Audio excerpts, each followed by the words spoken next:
Fan Ramen. Who's hungry? Welcome to Fan Ramen. The official podcast of Black Ramen. We're a hungry band who writes epic music for film and games. And we're here to read your fan fiction. I'm Lindy. Konnichiwa. I'm Ralph. Wasabi.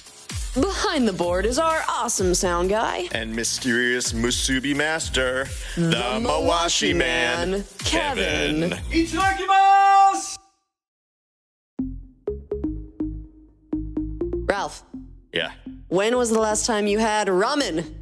Oh, it's down in San Francisco about 2 or 3 weeks ago. Nice. Oh my gosh, it was delicious. Pork belly. Ooh. Oh man. San Francisco does it pretty good. Last time I had ramen was in Santa Monica in December. December. Yes. December in Santa Monica. Burr. It was very cold. December ramen is also the best kind of ramen. Oh, really? Because it was filled with garlic and holiday cheer. Oh. Yeah, it was so cute. Well, you know, today's story has a holiday foodie theme. It's holiday food in space.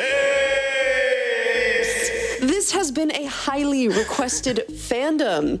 So we are bringing back Guardians of the Galaxy. Yes. We've got a fic called Rocket and Groot's Trip to Wally World. Awesome. Check out Grootiez on Archive of Our Own. They've got lots of Guardian and Marvel stories. We're going to post a link in our show notes so you can give this story some kudos. You can also check out our website for a link. www.fanramen.com. Check out our Patreon where you can listen to outtakes, interviews, and mistakes. Hey, Kevin. Yeah? Ralph's making really inappropriate gestures. Ralph is an inappropriate gesture. Wheeze makes gooder oopsies. The Guardians are getting ready for Thanksgiving. Rocket and Groot are tasked with getting the main dish required for the feast. How they go about retrieving it shocks the other Guardians. Yeah, just a minute. Peter Quill yelled from the living room of the Guardian's house as he got up to answer whoever was at the front door. As Peter opened up the front door, he wasn't surprised that 2 Nova Corps officers were standing on the porch with Rocket and Groot. Rocket was sporting 2 handcuffs that were holding his tiny raccoon arms behind his back, while Groot was sitting adorably on the shoulder of one of the officers. Groot wasn't wearing any handcuffs because there weren't any designed for baby Flora Colossus that he couldn't easily finagle his way out of. Great.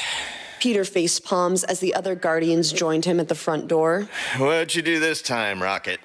Your friend and his accomplice were caught causing havoc in a Terran store known as Walmart. The Terran officers arrested him and contacted us to pick him up. One of the officers stated as he took off Rocket's handcuffs. He was able to post bail, and luckily for him, the Terran authorities were weirded out by the whole situation and declined to press any charges, so now he's your problem. Peter just covered his face with his palm as the officers placed 2 plastic bags by Rocket's feet and let Groot climb off his shoulder before he and his colleague left. Groot then settled himself on Rocket's shoulder as the raccoon picked up the bags and followed the human into the house. Everyone was silent as Rocket placed the bags on the kitchen table before he sat down on the couch. Okay, explain yourself, Rocket. Peter ordered after 5 minutes of deafening silence. What the hell were you doing on Earth when you know that you were supposed to get the last thing that we needed for Thanksgiving? I was, Star Munch. But then Kraglin texted me that we were out of cereal and... Rocket explains just before Peter cuts him off. Peter held up a hand. Don't bring other people into this when you know that it's purely your fault. Now, what were you doing on Earth? I told you. Rocket snarls through gritted teeth. Kraglin said that we were out of cereal, and you know how whiny he gets when he has nothing to eat. Kraglin will just have to suffer and survive off of whatever the rest of us eat. Peter commanded as the Xandarian cowered in his recliner. It's my turn to return the favor of the kindness that he and Yondu showed me when they first abducted me. Peter then turns his gaze back to the raccoon. Now, what were you and Groot doing on Terra? I told you. Rocket was getting irritated at having to explain for the third time. Me and Groot were gonna go get the stuff for this so-called Thanksgiving feast of yours when Kraglin texted me about the cereal shortage. I said, fine, Terra's only 5 jumps away. 5 jumps? Gamora's parental instincts were kicking in. You took Groot on a trip that involved you two taking 5 jumps? Hey, relax, Scammy. Rocket replies. Groot was in his car seat the entire time, and when we got to Terra, he didn't throw up once, and I checked him over, and he was fine. He even cheered and laughed after we landed. Where did you go on Terra afterwards? Mantis inquired. Well, as the officer said, we went to this place called Wally Mart, or whatever the hell it's called. Rocket couldn't control his snickering. Oh, boy. When me and Groot got to this Wally world, the people in there were so funny to watch. Oh, some of the clothes they got. Oh, my gosh, they were awful. Then I told Groot that they were probably Star Munch's long-lost cousins. Get to the point, Rocket. Peter snarls through his teeth. All right. Sheesh. Rocket responded. Anyways, after we entered, Groot pointed out that we would stand out because we're not Terrans. So I looked to the side and saw a bunch of scooters that some of the more lazier Terrans were using to get around. Rocket, Gamora sighs. Those scooters are meant for people who can't get around as easily as you can. So? It wasn't like it was the last scooter available. Rocket countered. Plus, did you forget that the average Terran is 4 feet taller than I am? Hell, even if I put Groot on my shoulders, it wouldn't even be half the average height of a Terran. So yeah, I'm entitled to a scooter, because my legs get tired easily. Peter knew that was far from the case, given Rocket's cybernetic enhancements. Rocket, I've seen you running when you steal some units from a bank or a cookie from a cookie jar. So why are you lying? Hey, I'm just trying to blend in with the Terran clientele that most frequently patronize the Wally place. The so-called people of Walmart. They call themselves. Rocket shot back. Yeah, and it looks like they found their fearless leader. Peter snickered. Shut up! Nebula, who was tired of all the bickering, shouted. Let the stupid fox get to the point of the story. Thanks, Nebby. Rocket began. Anyways, Groot climbed into the scooter basket as I turned the flocking thing on, and we were off. Off to where? Mantis wondered, never having been to a Terran store. Well, I promised Groot that since he was a good boy in the Milano, he could get a toy in the toy aisle.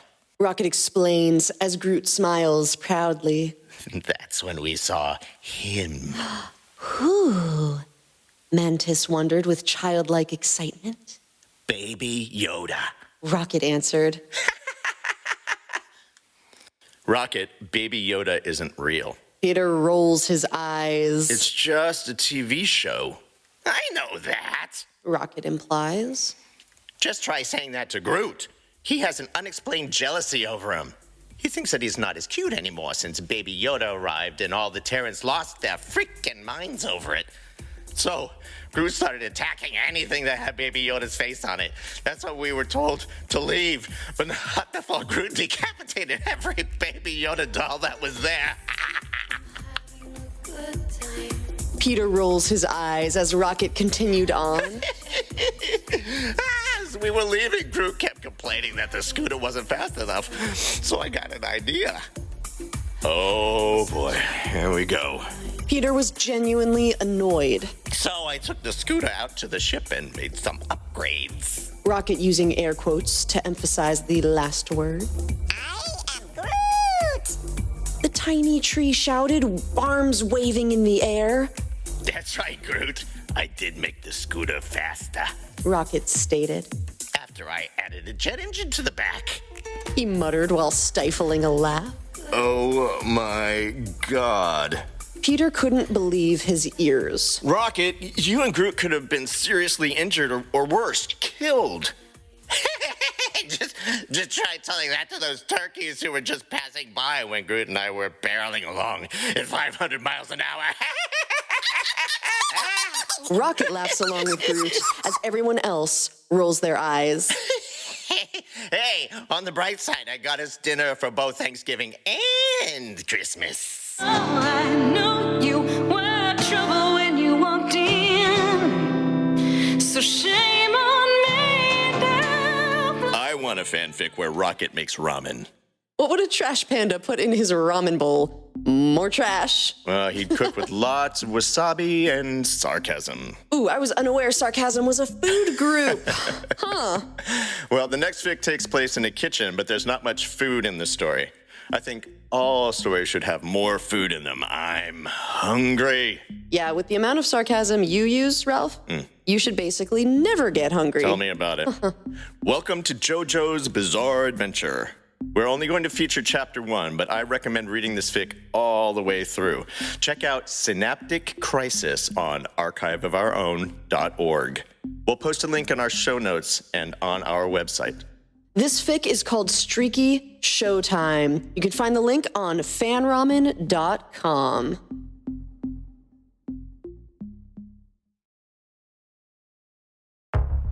After being assaulted with a stand arrow by an anonymous assailant, Domingo Lucas is thrust into a world of stands. After being recruited by the Speedwagon Foundation's team of outcast stand users, he goes on a journey to stop the man who stabbed him from killing any more people. Domingo Lucas was shocked when he awoke from his long slumber on the floor of his kitchen. He really shouldn't have been alive. So why was he on the floor, staring deeply into his spilled bottle of Gatorade? He replayed the events of the previous hours in his head. He was stabbed in the stomach with an arrow. Weird. He thought. I really would have preferred to be stabbed with something more common, like a machete or something. He tried to stand up, but was immediately brought back to the floor.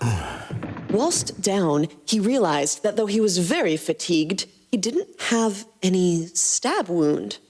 Okay, now I'm really starting to get freaked out. Now sitting down and likely to stay there, he decided to look around his kitchen. Except for the dried blood on the floor next to him and the debatably more horrifying Gatorade spilled next to that, the kitchen was normal. There was a more important task at hand than his Gatorade, though. His assailant might still be in his house. Slowly regaining strength, he managed to stand up and walk. Looking across his entire house, top to bottom, he found no sign of anything being tampered with or taken. Crap.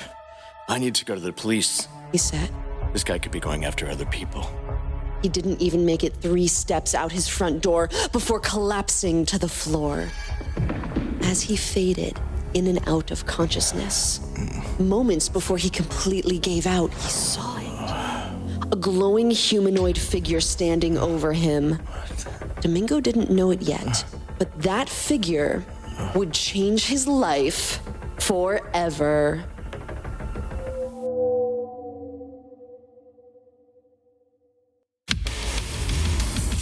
Thanks for joining us today. We hope you've discovered some new authors today. Check out our Patreon. We have outtakes, extras, and bloopers. And we're accepting submissions. Email us a link to your fanfic at fanramenpodcast@gmail.com. Or submit on our website, www.fanramen.com.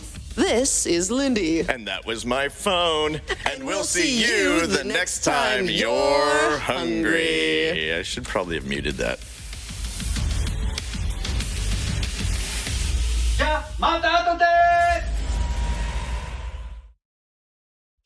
This podcast produced by Lindy Day and Ralph Avalon. Sound design and engineering by Kevin Villagestone. Music by Black Ramen. Recorded and mixed in the Black Ramen Studios.